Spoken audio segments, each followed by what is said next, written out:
Aha! I made a choke lever.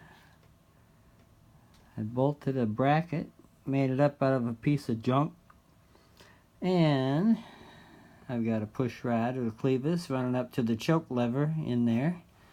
You can see it right above my finger there. And way inside, beyond on the right hand side, you can see the choke. So there's a wheel, an axle, wheel collet right here. And you pull out a little bit and slide it over. I machined this so it's got a little bit of a hook so you can pull it out and lock it. And when this thing comes over here, it releases the choke. So we pull it closed, bring it around, lock it in place, and to remove it, you just unhook it and release it. And I think that's enough clearance.